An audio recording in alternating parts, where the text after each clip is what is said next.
In 1982, Gabriel produced a line of action figures based on the 1981 film reboot of The Lone Ranger, titled The Legend of the Lone Ranger.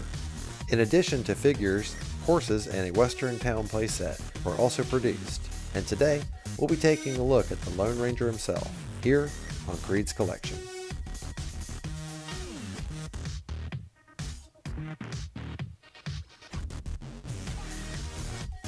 The Lone Ranger. This is a childhood favorite of mine. I'm not sure how I got into the Lone Ranger. I know I saw the film, the 1982 film, and I don't remember anything really about it, but I remember just coming out of it loving the Lone Ranger. So of course, I got this toy for Christmas. And he's still in an amazing condition after all these years. Let's take a closer look at him.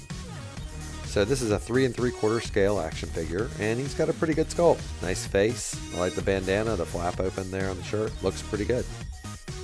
One thing that I thought was odd is the 1980 copyright on the back instead of 1982. I guess that's when they got the license for the figure. I'm not sure what that's about. So the Lone Ranger sports knee, hip, shoulder, and neck articulation. And the way the hips are designed is pretty unique. It actually swivels out like so to allow them to sit on the included horses in the line. Also, this action figure line's got a little captain in them. Alright, so let's take a look at the guns. As you can see, they are in the holsters like so. They are backless, so it's easy to get them in and out. And here's a closer look at them. Unfortunately, because of the holsters, they do get a lot of paint wear. And they are tiny. And I'm honestly surprised I still have both of them, because if you bump them, they do pop out of the holster kind of easily. Here he is holding his 6 shooters, and as you can see, they fit in his hands perfectly. His sculpted trigger finger almost goes right into the trigger slot.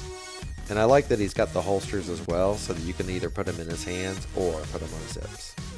Now, other than the guns, the hat is the only other part that really has heavy paint wear, but that's okay because it still displays well, and overall the toy is in great shape.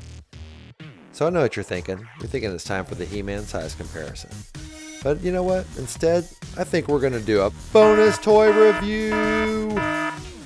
Now we'll be taking a look at General George Custer, also of the Legend of the Lone Ranger line. So the Lone Ranger and General Custer are the only 2 action figures that I own from this line. But I'm thinking of trying to get the rest of them. There's not that many left. There was only about 6 and a couple horses, so I'm probably going to look into acquiring the rest of the collection. So of course I've had General Custer for as long as I've had the Lone Ranger, and let's take a closer look at him. So he also has a really good face sculpt. The hat looks good, as well as his cavalry uniform. He's also got the same 1980 copyright on the back, and he has the same horse riding style articulation. I really wish I had one of the horses so I could show how they look in the saddle. Sadly, I did lose General Custer's gun. I mean, they are tiny after all. But the figure itself is in amazing shape, other than a tiny little bit of paint wear here on each glove. And now it's time for our He-Man size comparison. As you can see, the 3 3/4 inch scale Lone Ranger and General Custer are much smaller than He-Man at 5.5 inches. Everyone, thank you so much for taking the time to watch my toy review for the Lone Ranger and General George Custer from the 1982 toy line, The Legend of the Lone Ranger by Gabriel. If you enjoyed the video, please leave a thumbs up. And if you have any thoughts, please leave a comment. I love reading and responding to them. I review a toy from my vintage collection every Wednesday, so I hope to see you next week and every week after, here on Creed's Collection.